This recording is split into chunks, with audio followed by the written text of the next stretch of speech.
This is your call to action. Get prepared, America. Economy, survival, energy, disasters. This is USAPrepares.com. Informative radio, educational radio. Interact now by emailing instructor@USAPrepares.com. Class, please take your seats. Now, your instructor, Vincent Finelli. Everyone all set? Cocked? Locked? Here we go. Your dial is set correctly to USA Prepares. Thank you for being in class with us today. With us in the front of the classroom is Guineith ISAACS in Australia. Welcome, Guineith.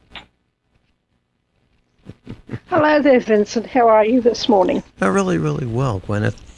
You know, it's really nice being on a farm. It has purpose.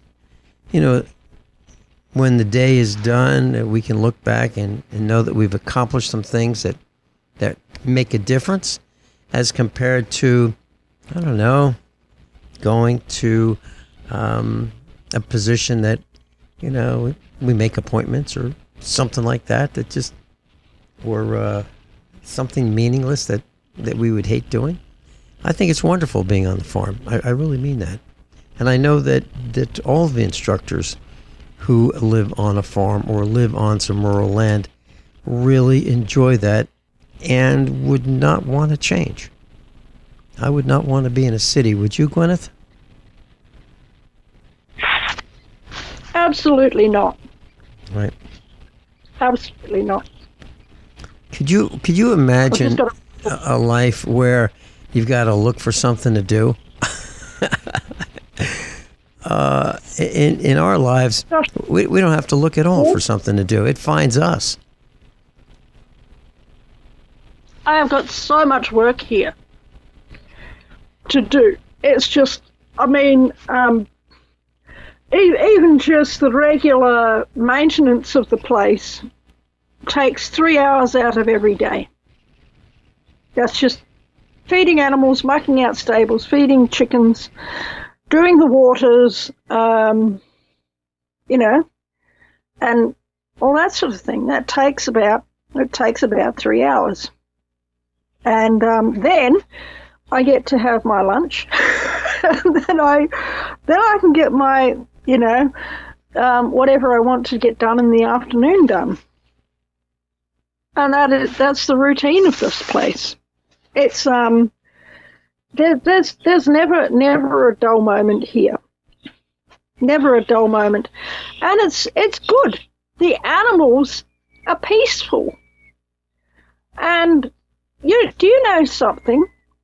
Could you imagine having 3 bulls in a small pen, or 2 bulls and a steer in a small pen, and them all more or less, you know, like a corral, and them all more or less getting along with each other. And, you know, you walk up in the morning and it's like, hello, Mum, how you doing? And then you go, hello, how are you all going? You give them a scratch on the forehead. And, yeah, give them a scratch on the forehead and, you know, open the gate, tell them, you wait. And they just stand there and they're waiting and they're waiting.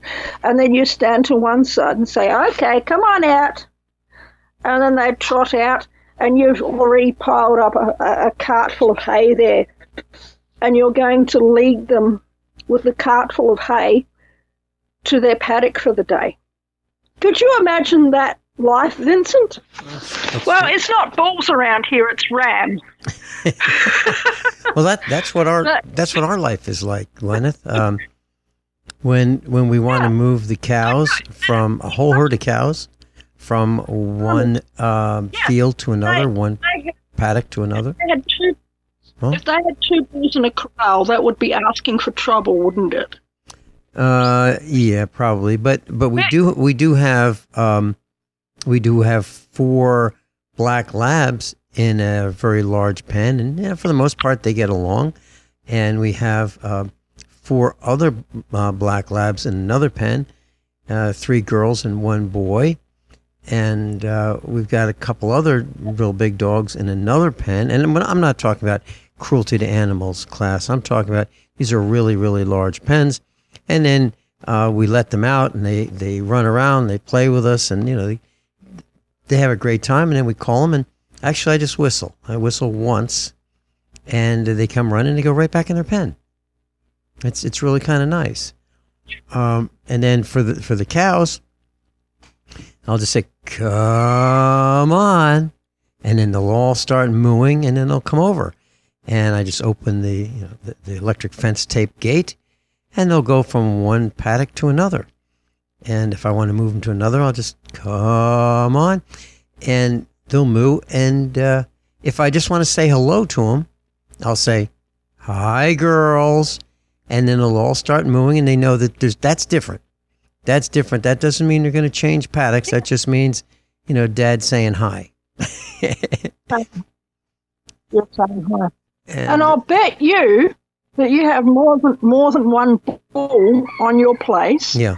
And that they all, I mean, not 100% of the time. Mm-hmm. They're going to clash horns from time to time. But they more or less get along with each other. They know who each other are. Yeah, they do. And they all more get along. They do. They absolutely do. And it's really, it's wonderful. And they're not afraid of us. They don't take a stance where they look like they're going to charge us. Not at all. And they do come over, and we have an old Jeep.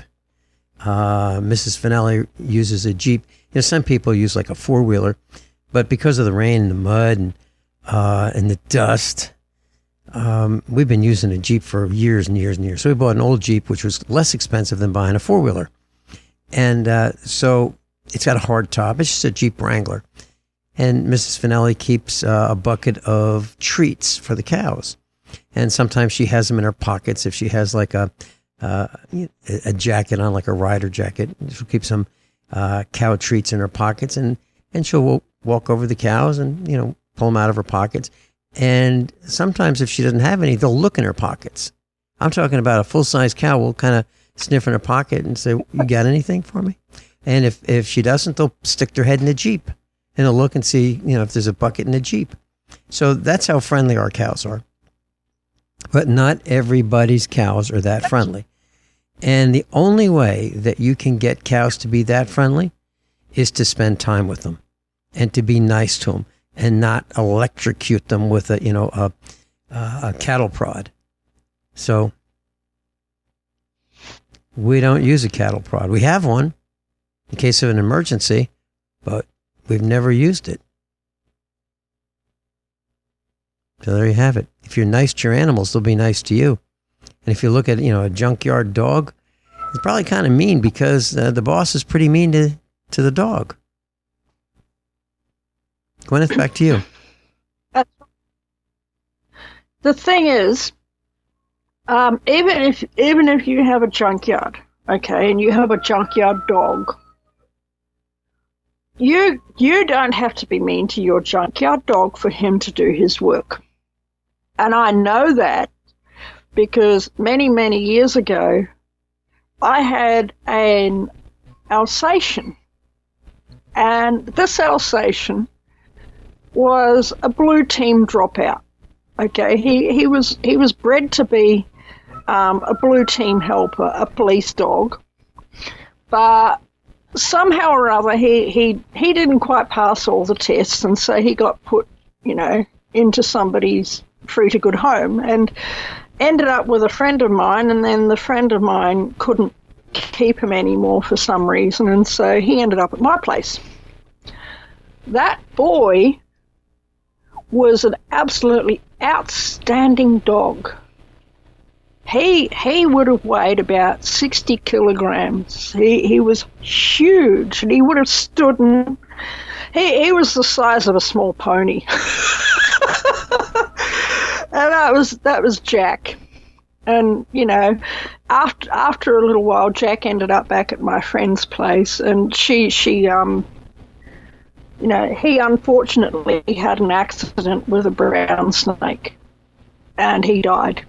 The snake bit him, and it wasn't much.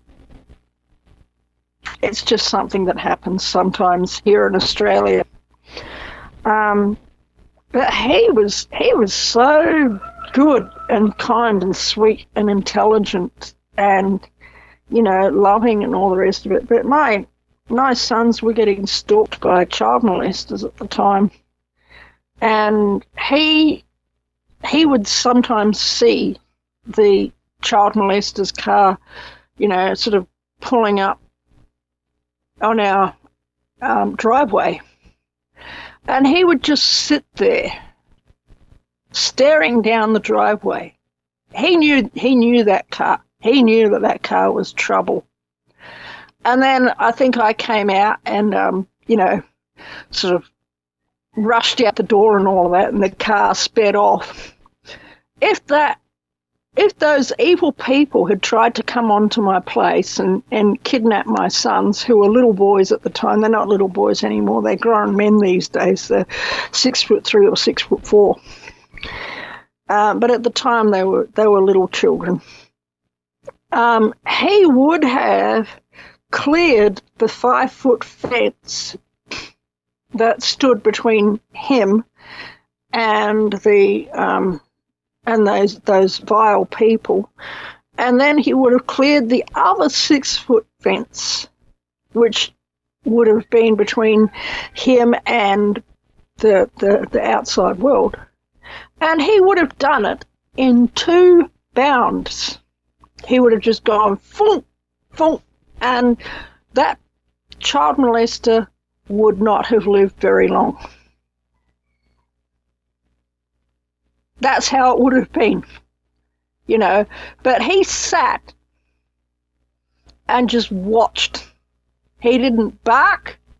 He knew it was trouble, but he was just waiting. He was waiting for them to make their move so that he would feel justified in making his move. But I saw them. I stormed out the front door because it was a suburban place, and they sped off. They didn't come on. But that is like a memory that is just engraved on the inside of me. And I had another dog as well. This is why they were in separate yards. I had a Rottweiler Kelpie cross. So, and I don't know where the Rottie Kelpie cross was. But at this time they were one was in the backyard and one was in the front yard, and there was a gate between the backyard and there was a couple of gates between the backyard and the front yard.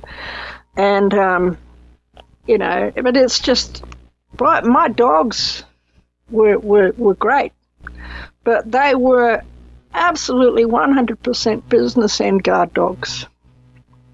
But around the family, they were around my at that time, small children, 100% completely safe, trusted, predictable, etc. I've got an Alsatian right here. I have an Alsatian right here in the studio with me. And either of them would have been, if I'd had a junkyard, they would have been my junkyard dogs, and they would have been just as happy and just as safe and just as trustworthy and just as predictable. But if anyone had come onto the property, that they would not have left alive. Between them, these two would have, they would have had lunch. It's just what would have happened. They would not have survived. Some Alsatians will just kind of sit by the door, and they'll let you in, but they won't let you out. But Jack knew, and Sasha, that was the Rottie Kelpie cross, they knew that was not their job. Anyone who was not supposed to be, they had my full authorization to go and have lunch. Does that make sense, Vincent? That's what I tell our dogs. If I step out of the house for a bit, if I'm on the farm somewhere, I'll say, If any unauthorized people come in here, you are authorized to eat them. That's what I tell them. Yeah. Because nobody should be entering our house without our permission, and the dogs know that. Yeah. Yeah, that's right. Should we talk about the new world that is in the process of emerging? Absolutely, Vincent. Absolutely, and it's very unsettling. I don't like it. Guineith, I was watching a documentary about Amazon.com and how it grew and grew and grew, and that company is absolutely, the impression I got, absolutely ruthless towards its suppliers, towards its competitors. So this is the new business model. This is the new world too. So Amazon started out as a company selling books, and then they brought on board some publishers, and the publishers didn't want to join the party. Got pressured because their sales. Amazon had the lowest prices. They had the lowest shipping, the lowest net price delivered, and that's because they were buying market share. They were gobbling up the competition. And then when they got strong enough, they were able to push other companies around. And one of the things that they did was they said, you want to join us? And if they said, well, I guess so. If they weren't happy to join the party, then they didn't get the sales results because the search results weren't quite on top like other companies, their competitors. And so if they played ball, they got to sell, and if they didn't play ball, they didn't get to sell. So the companies that work with Amazon have this love-hate relationship with them. They won't talk negatively about them in public, but they despise the business model, which beats them up. And then Amazon came around after that and said, "Yeah, we need some more money. We need another 4%." So, and companies balked and said, publishers said, "No, we're not doing it." So next thing they knew, they weren't selling any books. And so they had to reluctantly say, "Yeah, we'll give you another 4%. So then they started selling books again. And here's what happens. Who owns the customer database? Amazon. Whose customers are they? Well, you would think they would be the guy who's selling the books on Amazon. No, it's Amazon's customer database. So Amazon knows who's buying, when they buy, what they think, what they like, what they don't like, and they use all that information to categorize the buyers into groups and give them offers based on what they think they want to buy based on all the data that they've been collecting. This is awful, absolutely awful. This is, how do we get people to buy more stuff? Through, I would say, manipulation of offers, manipulation of pricing. It's all about more profit. How much profit does one company need? How much profit does one CEO need? How much wealth does one person need?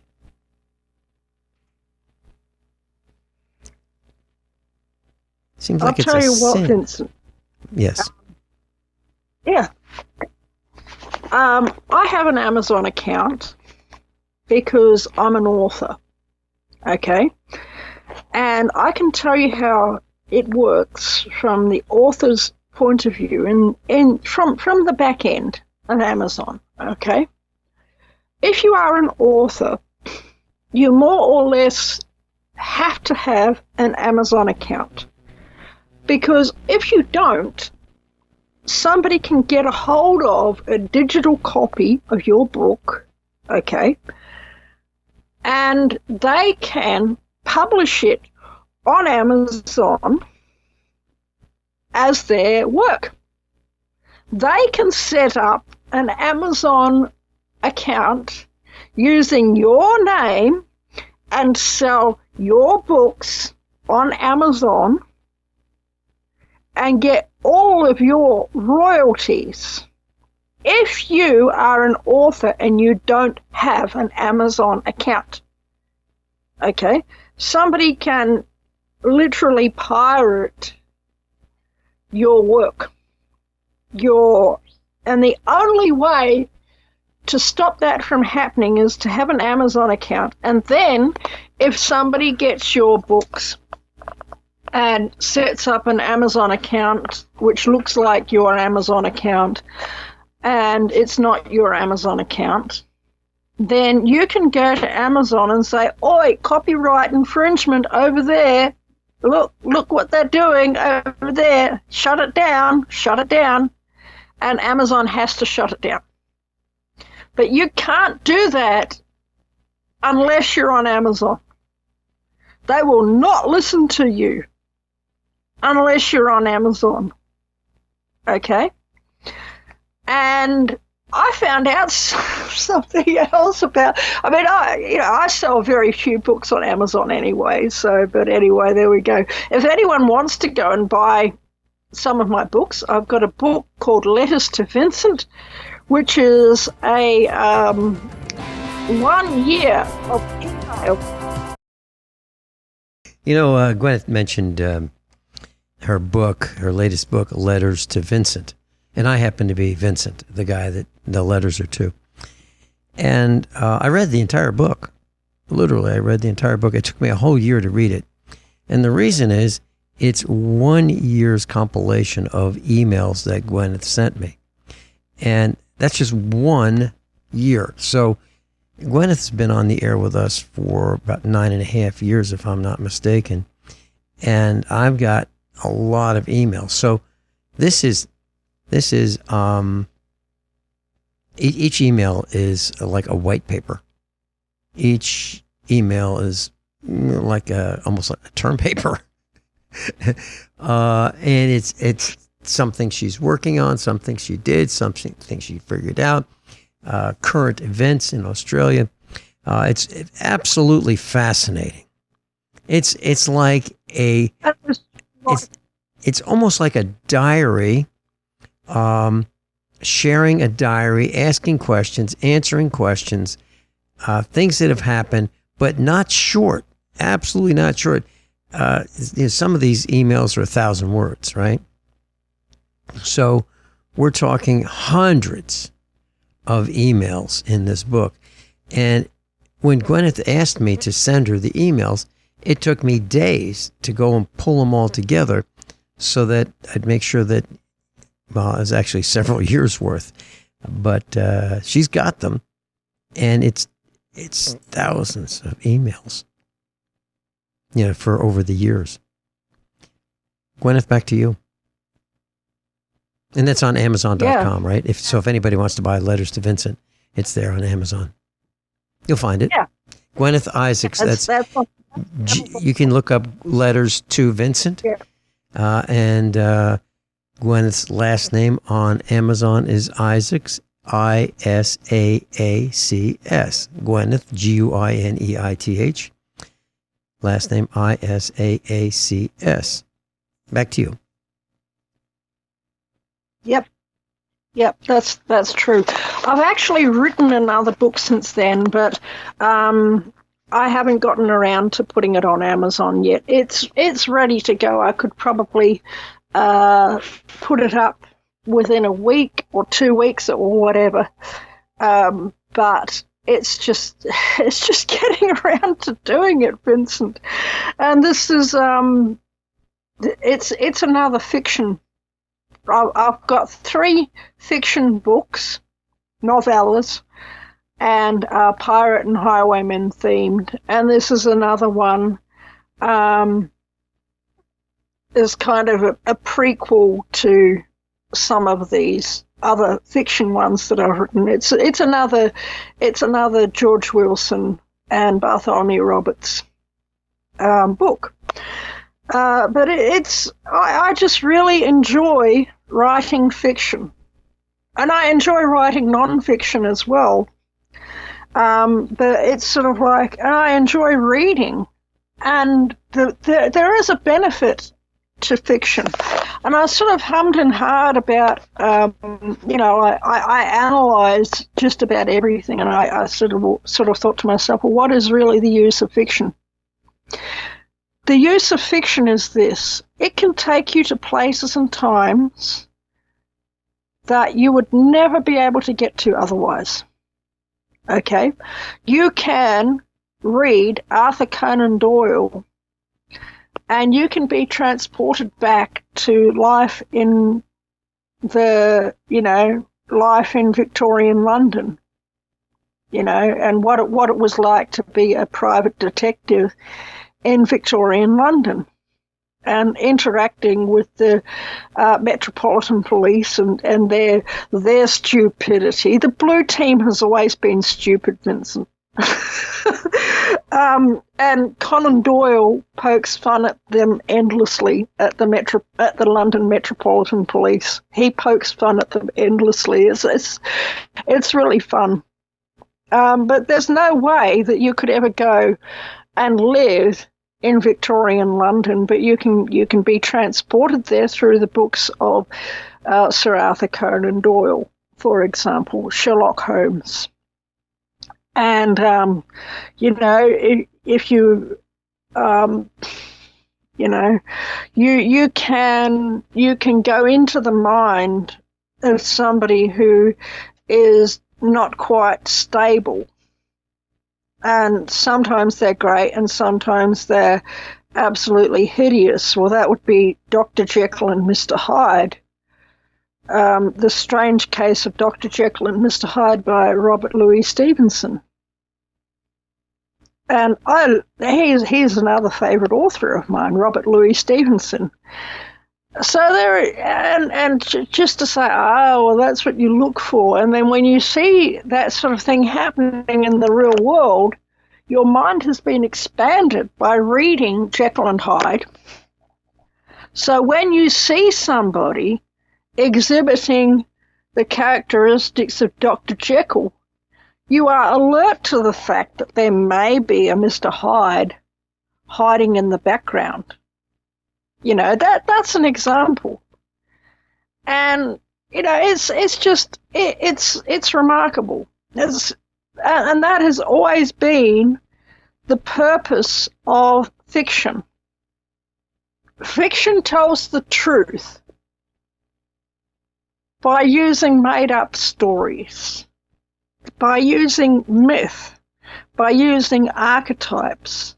Dr. Jordan Peterson is an absolutely tremendous fellow for pointing this out. And he did a whole lecture series on Pinocchio, for example. And I listened to that and I thought, oh my gosh. And it transformed from being a simple children's tale to a world of metaphor. And I thought, oh my gosh, that makes so much sense,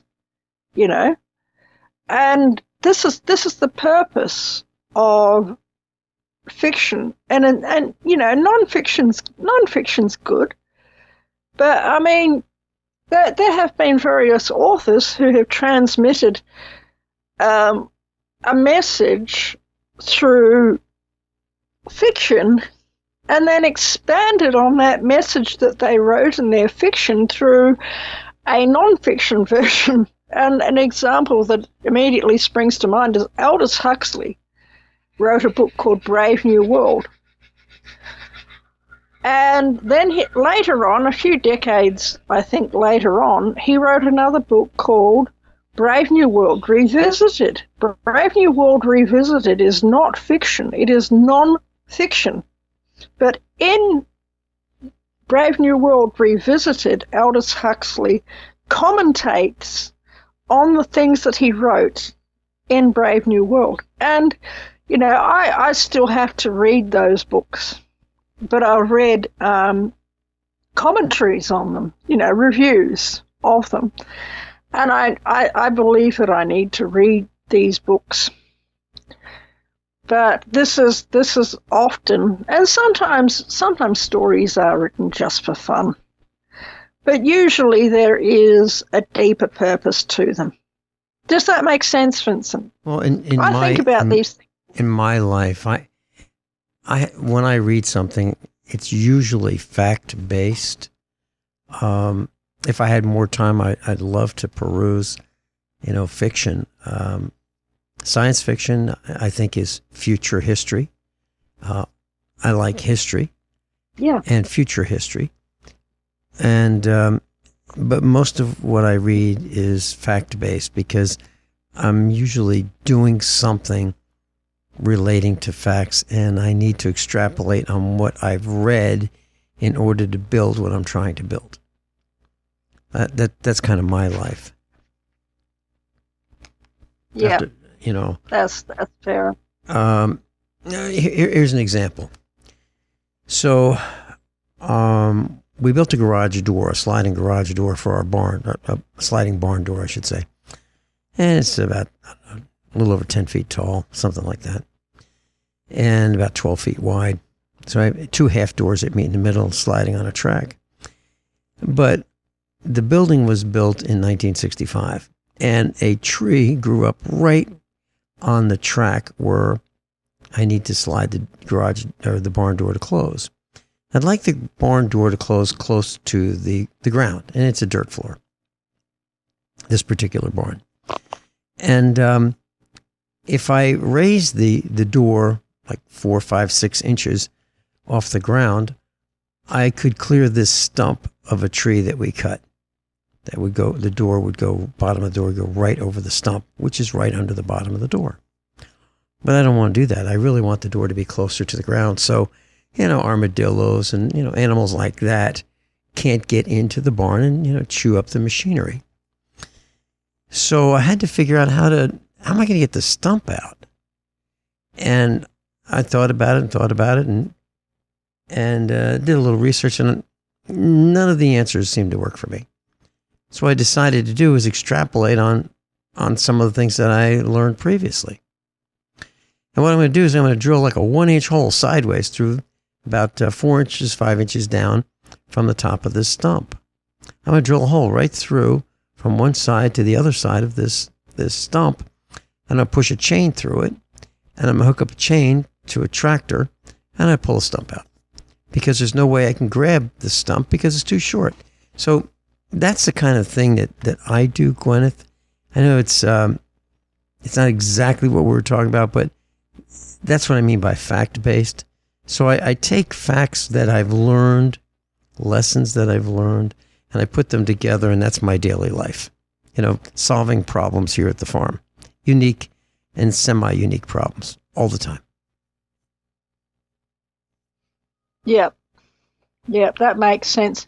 There would be another way that you could do it, and that is if you got a chisel, and you could just chisel out a slot. Yeah. In the stuff. Yeah. But you there's only one problem with that, Guineith. There's only one problem with that. I am fundamentally lazy.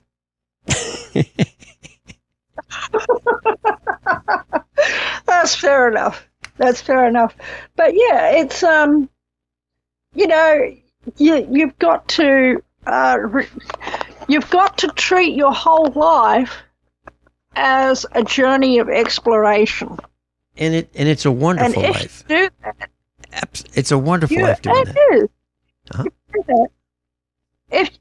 You end up having a wonderful life that way, and it's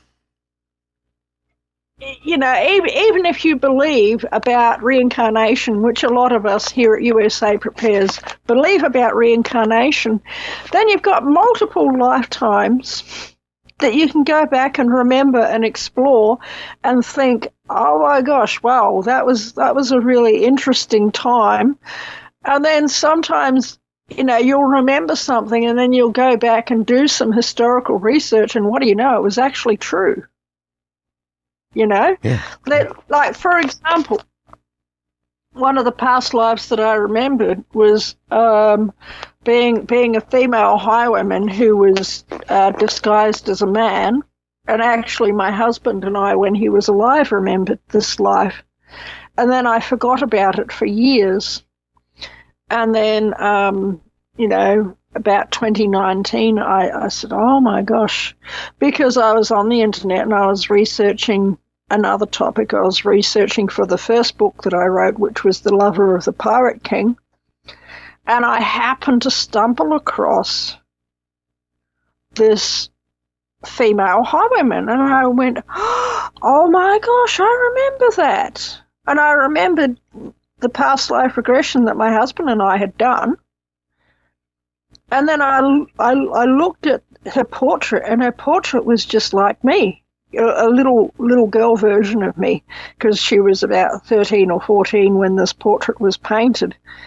Then I found another portrait, which was of an unnamed woman. But I said, oh my gosh, that's me as well. And I went and I did some historical research on this painting. And it would have been when Lady Catherine Ferrers, the Wicked Lady of Mark Yates' cell, was 16 in that year that the portrait was painted. And she would have just begun her highwayman career. She would have just met Ralph Chaplin, who was her partner in love and in crime. And you look at her eyes, and she's just got a real hard look. She's quite a beautiful lady, and she's got quite a hard look in her eyes, and you think, oh my gosh, you probably really would not want to get on the wrong side of this person, of this young lady. But I looked at the portrait, and it was like, oh my gosh, she looks exactly like me. She really does. And if you want to see that portrait, it's on the cover of my book, The Wicked Lady and the Highwayman. And that is the portrait that I put on the cover of that book. So anyone can go onto my Amazon site, and see that portrait. And I said, oh my gosh, I remember when that was painted, and I'd just begun, my career of being a highway woman, doing highway robbery, and I'd come into some money, and I decided to go and get my portrait painted because I had funds. And so I said, oh my gosh, and it was just this whole series of memories just came back. And it was like, I thought, oh my gosh, and it makes sense. I remember, and it was like, but in the art history world, this painting is quite well known. But the identity of the young lady is not given. But I said, oh my gosh. And then I did more research, and everything that I remembered about this painting fitted with the actual history of this painting. And I thought, oh my gosh, that's just how it is. But Guineith, you were talking about just a few days ago. Yeah. What was that? Please continue. Okay. Just a few days ago, I was doing some more research, okay, on another topic, and the topic was Boudica, who was the warrior queen of ancient Britain. Okay, she stood up against the Romans because the Romans had killed her husband and molested her daughters, and so she'd had enough, and she flew off the handle and went and rallied her people, and it ended up quite tragically. She died. They had a famous battle, and I knew about this battle, but I didn't know where it was. And then I found out the other day where it was, and it was so close. In fact, for many years nobody knew where it was, but they'd done archaeological excavations, and they found the battle site, and it was just like right next to Mark Yates' cell where Lady Catherine Ferrers lived. And I saw the place, and I thought, oh my gosh. I know that place. That's just down the road from Mark Yates' cell. It's just to have these sorts of memories, and they know that they're now pretty well for sure that this is where this famous battle, which was like, I'm sure, I don't think I was there at that battle between Boudica and the Romans. I don't think I was there. But just the fact that that battle site was so close to Mark Yates' Eleanor, which was Lady Catherine Ferrer's home, and just seeing the place on a map and going, oh my gosh, I know that place. I know that place really, really well, because it's practically right next to Mark Yates' cell. I mean, within a mile or two of Mark Yates' cell, really, really, really close. And but this is it. But the thing is that you live and you learn what not to do. You learn to be a better person. You learn to walk God's path for your life and to not do things that create a lot of harm and a lot of damage on the earth. But as, and I mean, if you read non-fiction, like, for instance, if you read the works of Carl Jung, he talks about the inner monster. And Jordan Peterson commentates on this as well. He says, you have to realize that every one of us has a monster on the inside of us. And you have to come to terms with the fact that you have a monster on the inside of you. That is a part of all of our natures. And if we didn't have it, we would be perpetually a victim. We would be the prey. But we have to realize that we have the monster on the inside of us. All of us do. Even a little 2-year-old child has a monster on the inside of him. The job of the parents is to train that 2-year-old that he should keep the monster in the cage most of the time. And that's what we all have to do to have a functioning society. We have to recognize that we have a monster on the inside of us, but we have to keep that monster in a cage most of the time. And the only time that we should bring that monster out of its cage is if our lives are in imminent danger, because the purpose of that monster is to keep us alive, to stop us from being a victim, to stop us from being a prey. And so that monster is vital. But if you don't know about Jordan Peterson and Carl Jung, you might not have heard about the monster on the inside, and you might have been shamed your whole life into the fact that you have thoughts sometimes that, if somebody does you wrong, you might be angry. But it's right to be angry, but you need to control the anger, is the message. Does that make sense, Vincent? Well, sure it does. And I remember, an annual medical examination required by Medicare. And the physician said to me, do you ever get angry? And I said, you mean like on April 15th? Which is income tax day here in the United States. I was kidding. And, but, all the amount of time that we spend filling out these ridiculous forms, they want to know everything. Yeah. And so anyway, when I wanted to ask you this. You were talking about robbery on the high seas, and you were talking about piracy. Now, for those who might be new to our class, would you please delineate how piracy, criminal activity, theft at the muzzle of a gun or a sword or a knife or a cannon was sanctioned by royalty?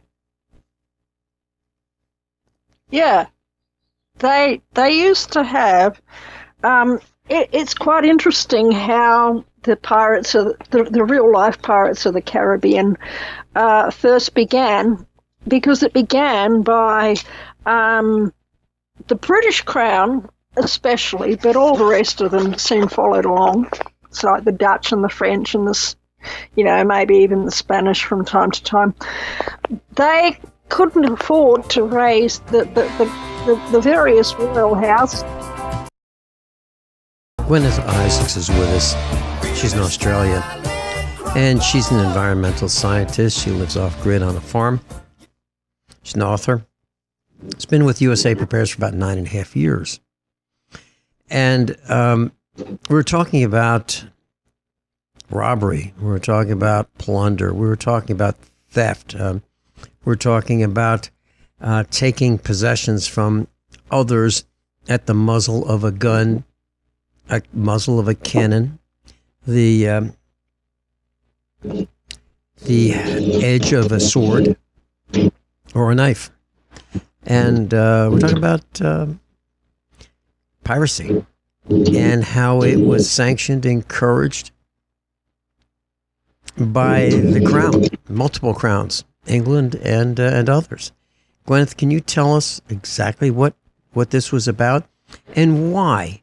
Why would the royalty sanction crimes, high crimes on the sea?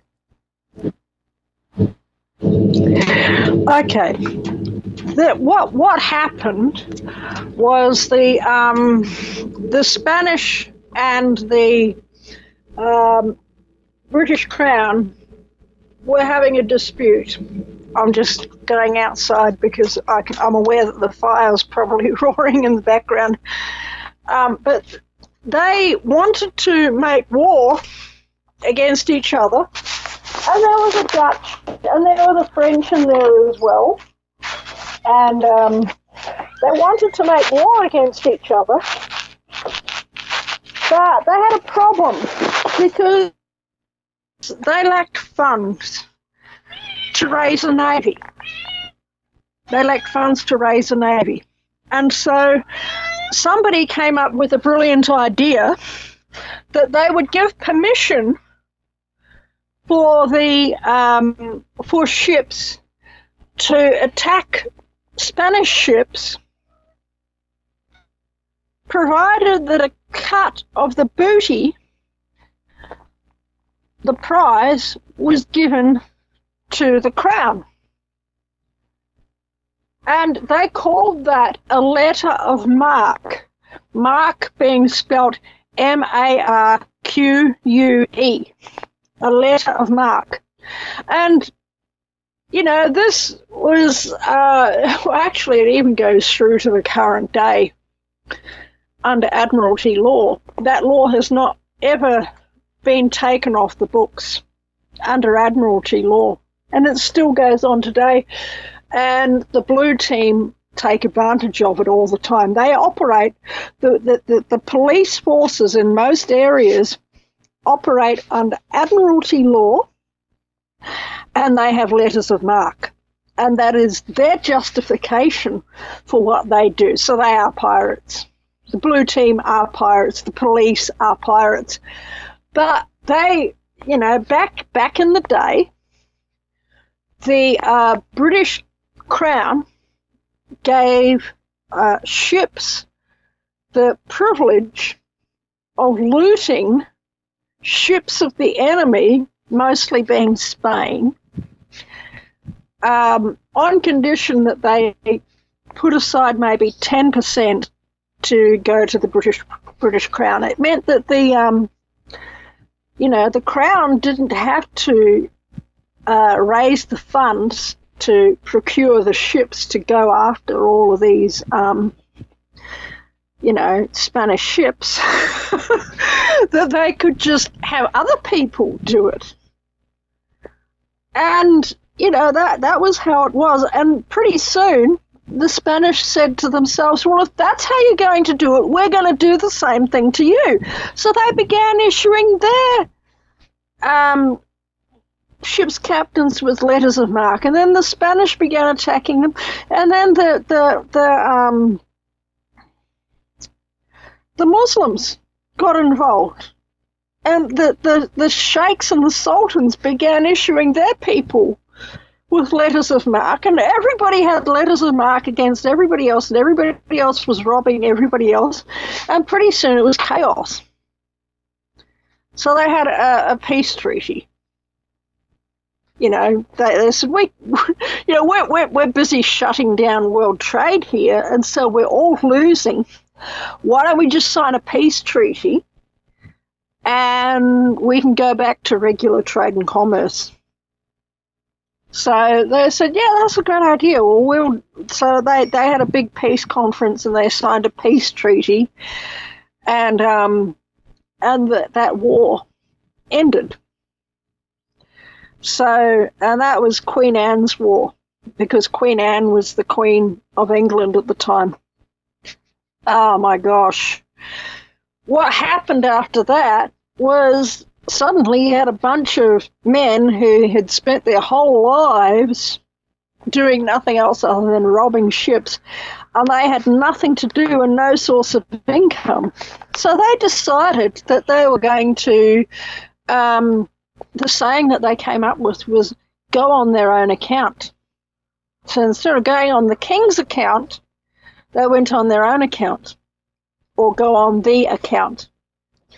And that became the turn of phrase that was used for turning pirate, going on the account. Now, the Pirates of the Caribbean, as in the Walt Disney movie, Pirates of the Caribbean, actually goes into this, because there's one of the major subplots of this movie or series of movies is that there's two pirate captains, Captain Jack Sparrow and Captain Barbossa, and they're fighting backwards and forwards over who gets to be the captain of a ship called the Black Pearl. And Jack Sparrow ends up getting the Black Pearl, and so Captain Barbossa decides that he's going to surrender to the king, who I think in the movie, I think it's one of the Georges, I think it's George the Third, George the Second or George the Third, the fat one. So anyway, he surrenders to King George on condition that he gets given a letter of marque, and that is the condition of the surrender. So King George is very happy to have Captain Barbossa working for him now, and so that's the whole subplot of one of the Pirates of the Caribbean movies, is that, Captain Barbossa has turned privateer, but a privateer he was still basically doing the same job. But he's turncoated. He's joined the other side. And they were all doing it. It's just, oh my gosh. One of the main reasons why, there were a variety of reasons why ships in the day turned pirate. But the crew, when I was in that lifetime, for anyone who's new in the class, I'm the reincarnation of George Wilson, who was the matelot of Captain Bartholomew Roberts. And my husband, he was very fond of saying, he was Scottish, "You must remember I am the teetotaling pirate king." And he was always asking me to go on the internet and find out who this teetotaling pirate king was. And I said, yeah, I will one day. He didn't know how to use the internet. But I never did until 3 months after he'd died. And I found out about Captain Bartholomew Roberts. And that when we'd done our past life regressions while he was alive, we saw that I was his lover in that life, and that I was a woman, but I was disguised as a man, and that I was a surgeon and I was a pirate, and I wanted to be a pirate in that life, so I had willingly engaged in piracy. And that was what I saw. And nobody ever figured out that I was actually female. So when I did the actual historical research and found out about Captain Bartholomew Roberts and Dr. George Wilson, who was a sea surgeon who went pirate, I was gobsmacked. And Roberts was buried off the Calabar coast, which is near the Gold Coast of Africa. And Archie and Roberts made his crew, including Dr. Wilson, promise to bury him at sea if he should be killed. And so they immediately wrapped him in a sail and chains and threw his body overboard. And that was at the Calabar coast, which is near the Gold Coast of Africa. Well, Archie made me promise that he should be buried at sea. He didn't know that he was Roberts. He knew nothing about Roberts' story. But he is buried, Archie McIsaac, otherwise known as Archie Thompson, is buried off the Calabar coast, which is near the Gold Coast of Australia. You can't even make this stuff up, Vincent. And I only triggered onto that, of what the irony of it was, just a few months ago. And I went, oh my gosh, you've got to be kidding me. And I'd never clued on. But when we went to bury Archie, we literally left from the dock at Calabar. You know, and his body was on the fishing boat that I had chartered through a funeral home for that purpose. And he was buried off the Calabar coast, 40 nautical miles from Calabar, which is near the Gold Coast of Australia. And Roberts is buried off the Calabar coast, which is near the Gold Coast of Africa. How's that? I don't know if I've ever said that on air before, Vincent. Absolutely fascinating. But is that amazing? Yes. This is what reincarnation is like. There's constant echoes through time, just constantly echoing through time, and just, hang on, I've got a cat who's trying to give me kisses. No. Just, that's what reincarnation is like. Guineith, Dr. Norman Shealy felt that reincarnation was absolutely bona fide. And he did a past life regression with me. And I found myself to be a farmer in the middle of a sparse population area. And I was trying to get our village, to resist the onslaught that was coming our way. And it kind of felt like the Revolutionary War, 1700s. But it was I remember being in a Grange Hall, board floors, sparse interiors, Spartan. And there were a bunch of the townsfolk, the farmers like me there, and I was trying to rally them to defend our families because they were coming our way. they're going to kill us all. And they were 5 villages away, then 4, then 3, and they were coming our way, and I'm talking about the opposition left a wake of destruction. And I thought we should rally the forces and stand our ground. And after it was all over, I was totally unable to get people to pay attention. I was unable to get them to say, yeah, let's defend our families. Let's circle the wagons. They wouldn't do it. They just walked out, and I was left there all alone, standing there, kind of wondering why I'm in a town of such weak men. And then I don't know what happened. But after that, I saw myself, years later, looking down on myself, just walking in a field. And I was much older, and I had a lot more wear on me than the years that had transpired. So, I put more miles on than I've actually driven, right? As a metaphor. And that was it. I was nobody special. And then you told me you found out who I was. And I believe you told me I was John Parker. Can you describe why you said that? Yeah, because I said, right, God has given me this ability to find people who they were in their past lives.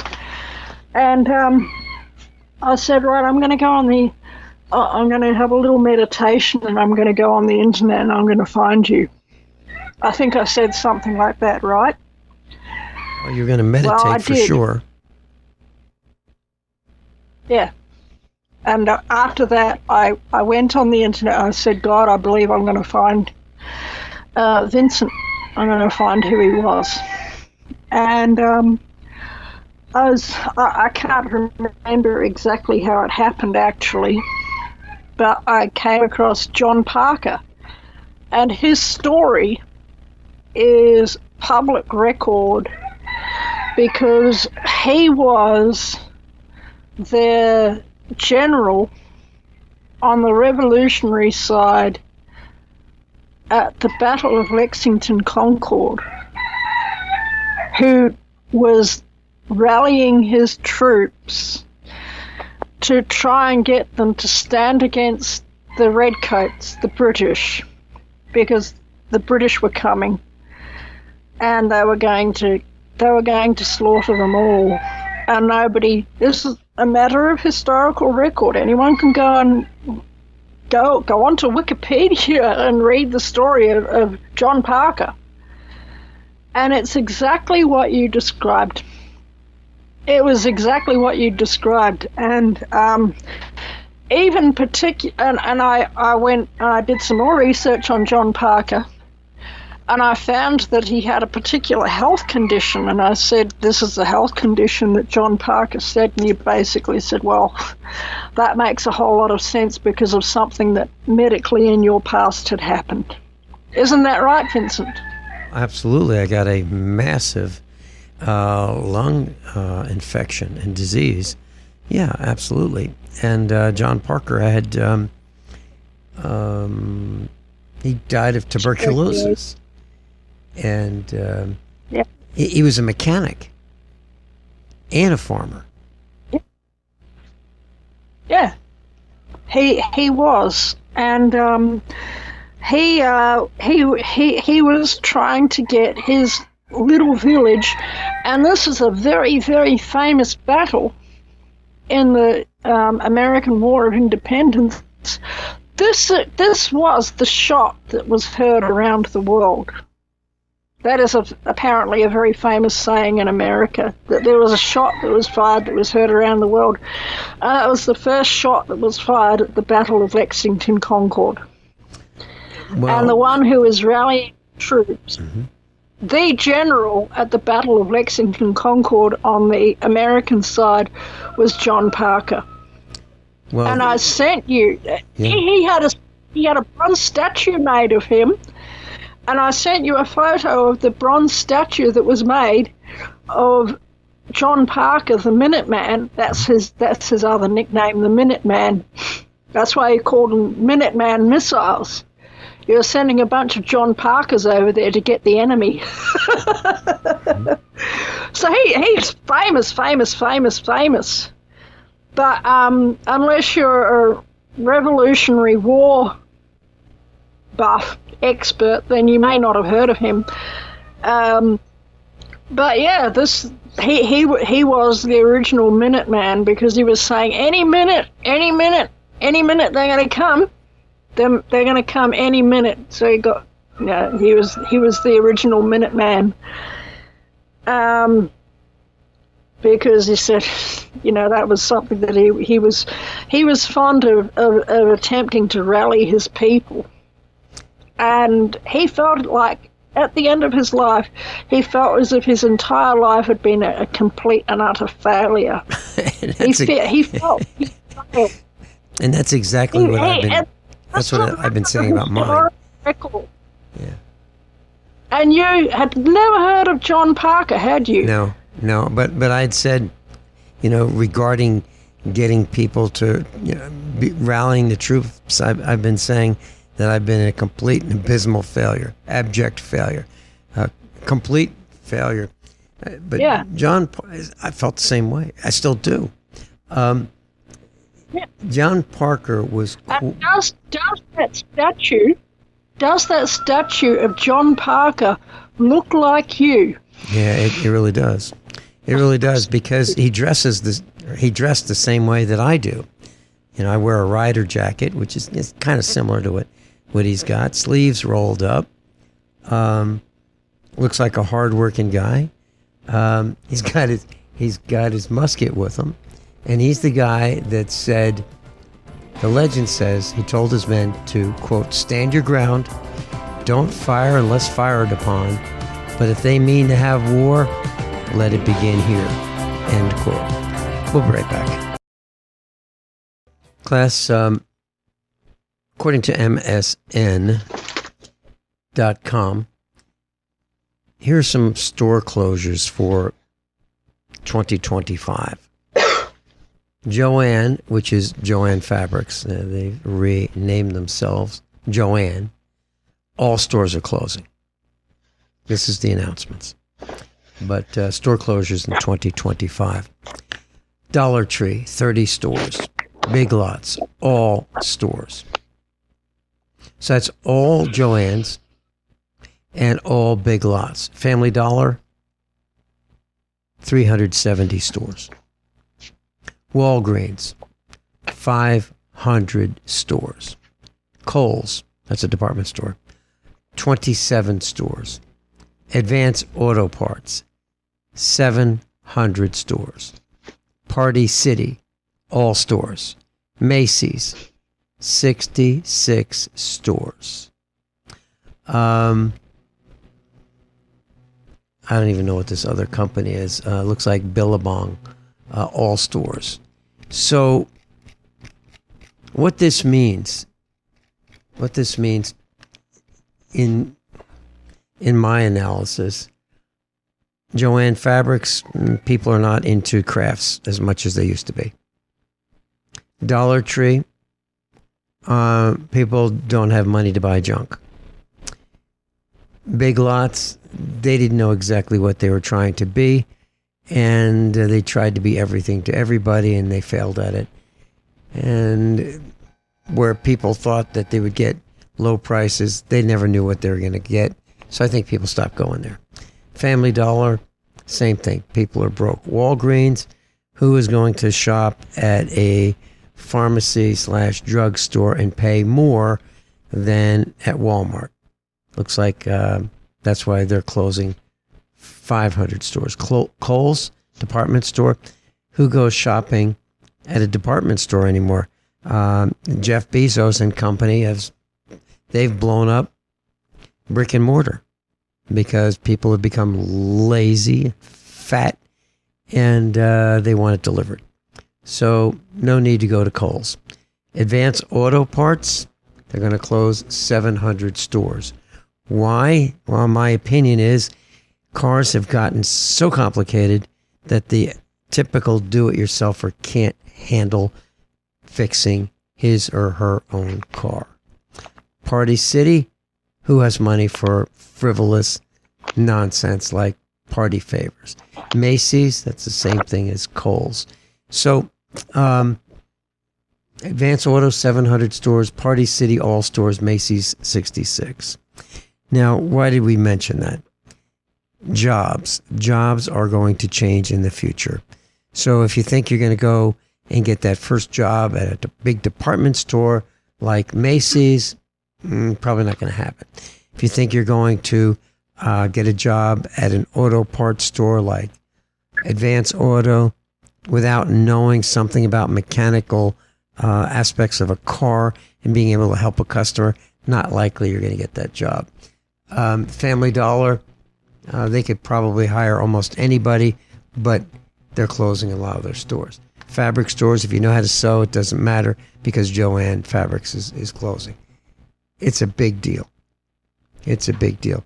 Guineith, what are your thoughts about jobs in the future? Well, most jobs as we know them are going away. And it's not just me saying that, it's pretty well everyone in the human, as they call it, human resources space at present is saying that. And they're right. They're absolutely telling the truth. You know, work is not going to go away, but it is going to change. Okay, people have a purpose and a function on the earth, but they have to figure out what their purpose and their function is and start doing that work. They need to do that. And it's actually not too difficult to find out the sort of work that you are meant to do. And I'll tell you how you do it. Okay? Think back to when you were 2, 3, 4, 5 years old, as early as you can remember. And think back to the sort of play that you used to do, the sort of things that you used to do when nobody was looking and you were just entertaining yourself with childhood play. Probably your career, the meaning the work that you were really meant to do, is going to be some version of that. By the way, do you hear that sound? Sounds like a Tarzan movie. Yeah, That's called a kookaburra. Yeah. They live in... Anyway, back to the topic. The sort of things that you used to do as a little kid will be, a version of that will be the sort of work that your soul is designed to do. Okay? Now, for example, with me, what I love to do most of all was I used to love, my dad bought me a little wheelbarrow. I remember a little purple wheelbarrow, and you know, it held probably maybe 1 cubic foot. It was tiny, but I was tiny. I was probably about 2 years old, and Dad would go doing some sort of construction project, you know, around about the place, building a garden bed, shifting some rocks, or, you know, knocking something down, building something, or something like that. And he would say, "You want to go and make something?" And I'd go, "Yeah."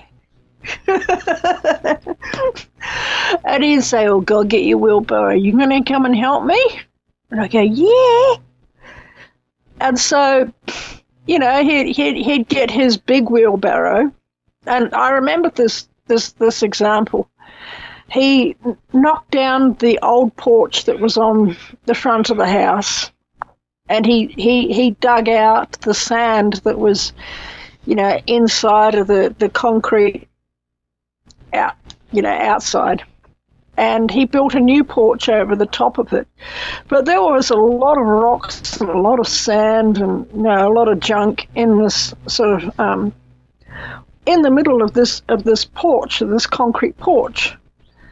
And it had to be all taken down to the backyard, and the rocks got turned into a retaining wall. The sand got somehow dug into the garden or used for drainage or something like that. And I helped my dad to do that, and he would fill his wheelbarrow up with rocks. And he was a big man. He was like at least probably 6 foot tall, maybe 6'1" when he was younger. So he was a big, strong man, and so he would have this wheelbarrow full of rocks. He would take it down to the bottom of the garden and dump the rocks there, and then he would get a few small rocks and put it in my wheelbarrow. And then Dad would be wheeling his wheelbarrow down to the bottom of the garden, and I would be toddling along behind him. I was only about 2 years old with my little purple wheelbarrow. And do you know something? Probably the most used tool on this whole farm right now, every single day, multiple times a day, is my hand cart. I'm still toddling around with my wheelbarrow, Vincent. Except it's not a wheelbarrow at the moment. It's a hand cart. It's got a rope attached to a steering assembly on the front, so it's easy to move and all that. This sort of work that I am designed to do. I've been doing it since I was 2 years old, and I'm still doing it. And if I ask anyone, what sort of play did you do when you were 2, 3, 4, 5, 6 years old, that window of time, that's the sort of work that you were meant to do. Some people, is that they just couldn't keep them away from a pot of paint and some brushes. They're meant to be artists. Some people, it's music. Some people, it's making things. I've seen this with my own children. Some people, it's go out there in the garden and dig some dirt. Some people, it's animals, cows, sheep, chickens, ducks, goats, whatever. But some people, it actually is books. And, I always loved books. I always loved writing. And I remember the day before I was going to school, I got a pen, I got a pencil, I graffitied on some of the furniture because I was that desperate to learn to write. And my mum told me off for it, of course. She said, you can't, no, don't do that, But that was an example. I wanted to learn to write. I was going to write, and I was going to read. That's another area, obviously, of course, of who I became, But this is it. And if you think back, you will realize who you are and what you're meant to do. Does that make sense, Vincent? And if you start doing it, somehow you will find a way to monetize it. Somehow. That will come later, but you've got to start doing it first. And that is how work is going to operate in the new world that is emerging after the old world has collapsed. The world is not going to go away. According to the Bible, we've got 1,000 years of history yet before eternity. We are going to have to reconstruct the whole world. And each one of us has a job, and you need to find out what that job is. And even if you don't get paid 1 cent for doing it, you need to start doing it. And somehow you will be able to make money off it. Does that make sense, Vincent? Well, but it may not be immediately. You're talking about being very young. I was always interested in mechanical things and electrical things. Yep. Switches, wires, levers, fulcrums, nuts, bolts, screws, pulleys, wheels, engines. I was always interested in those things, how they worked and how I could make them better. And you are right on the money, because that's what I'm still doing. I took some detours. I got involved in a criminal enterprise. That would be a bank. And I learned how those guys work. But I really love mechanical, electrical. That's working for the bank, not working for the bank. Yeah, that's right. That's right. Yeah. So just thought we'd clarify that. Yeah. I learned how. Gosh, can you imagine charging 19% interest? Can you imagine that? That was the good old days. Now it's like 29%. Yeah, now it's got, that was the fun size. Now it's like 29% credit card interest rates. Absolutely crazy. But you are right. And I think the hot setup is finding what you love to do, which is what we were doing when we were young children. And then extending that, to a hobby and then to a business. And you can literally have fun every day. So do I think I'm working? No, I work from, I'm at it, let's say, from early in the morning till I collapse, 7 days a week. But am I working? I don't think so. It's not easy. It's heavy. It's far. It's hard. It's dangerous. But I enjoy doing it. So, Mrs. Finelli was being asked, she's having a checkup, medical checkup, and they called and said, well, let's get the preliminary stuff done on the phone. And they said, so what is your occupation? And they said, we have you as retired.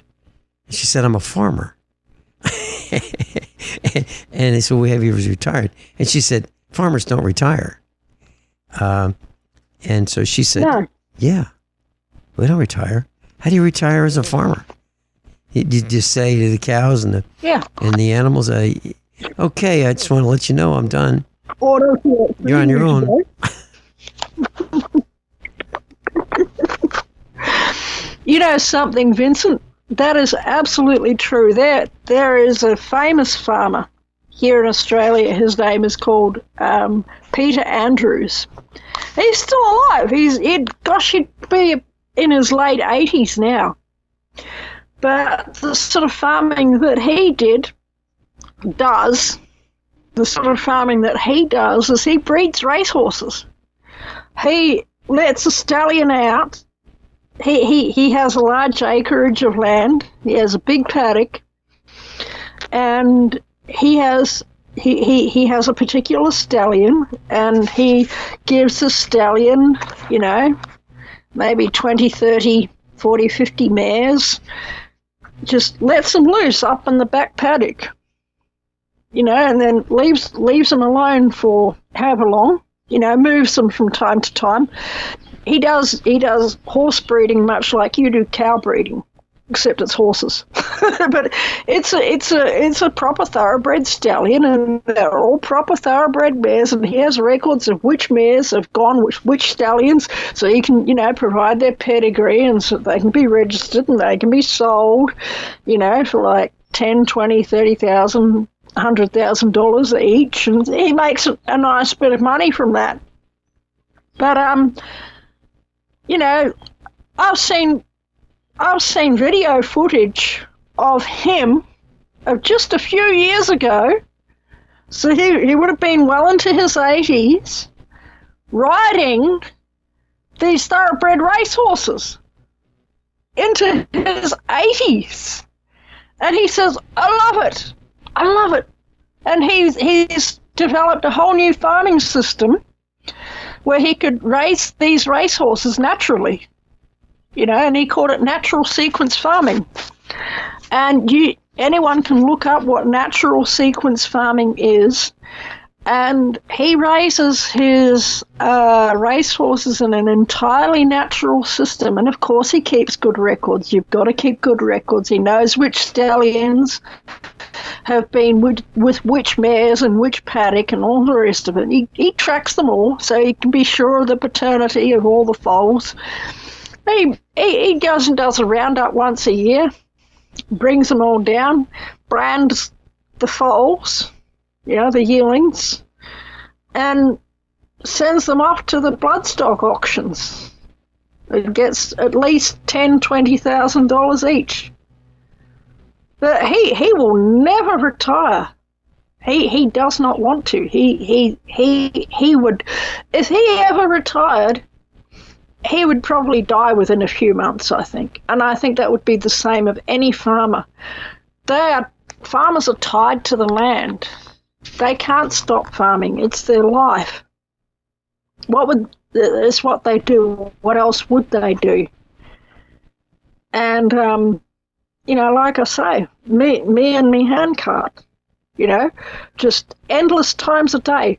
Hay, handcarts of hay to this paddock, to that paddock, to this sheep, to that sheep, go and fill up another cart of hay, take it to the stable, and then fill up the cart while it's there with horse manure and spend hay and take it down to the chickens and da-da-da-da-da-da-da-da-da. And that's what I do. That's what I do. And then the chickens see that hay cart coming, and boy, oh boy, do they get excited, because that's what they do. They scratch through that horse poop, they get all the seeds out, and they have an absolute ball of a time. They have a marvellous time. And they break up all the clods of horse poop, and they just eat it up, and they get the weed seeds out, most of them. There's still some of them left, and then they grow. And then I pull up the weeds before I convert it back to a garden. And then I feed it back to the animals, after like 6 months. The roots of the manure's just turned to soil by that stage, and it's just soil around their roots, and the horse doesn't know what it's eating, doesn't realise that it's just, grass that's grown from the hay seeds that were in its own poop.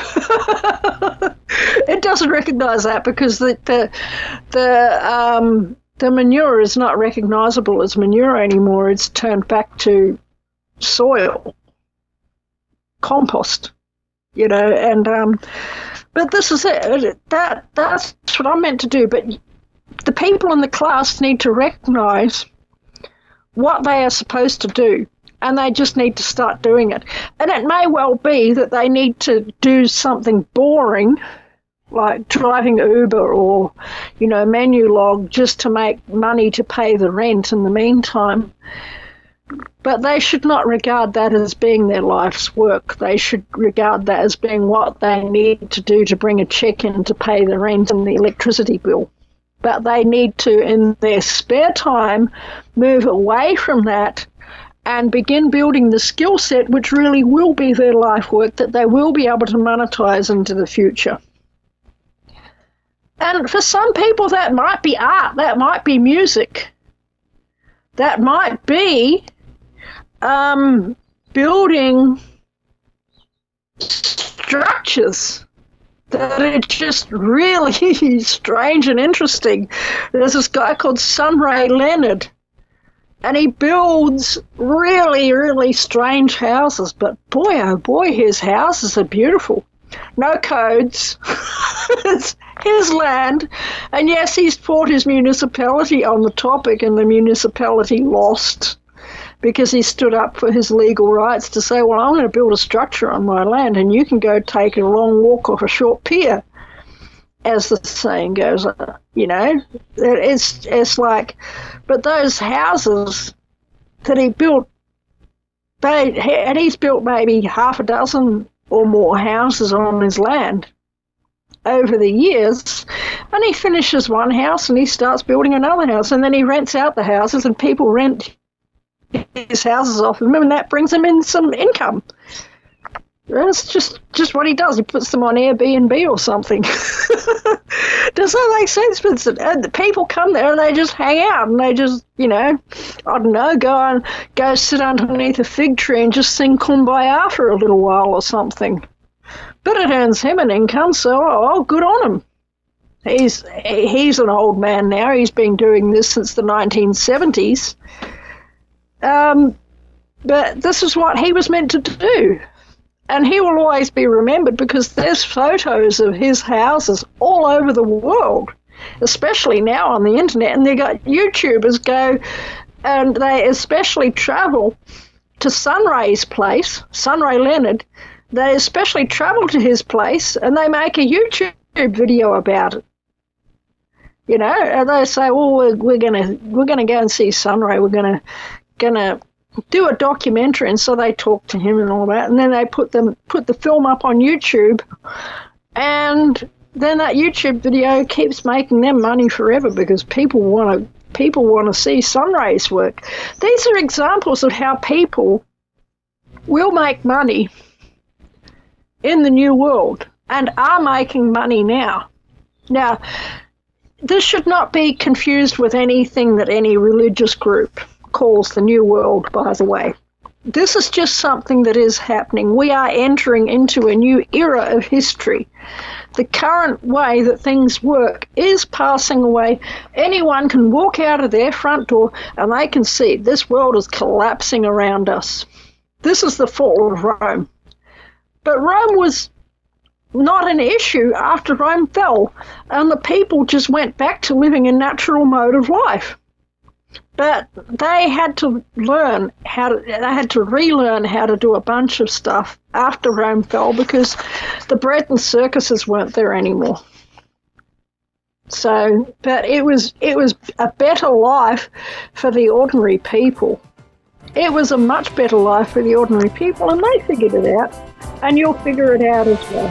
Gosh, that's the end of the podcast, isn't it? It is. Guineith, thank you so much for being with us. We'll see you next week.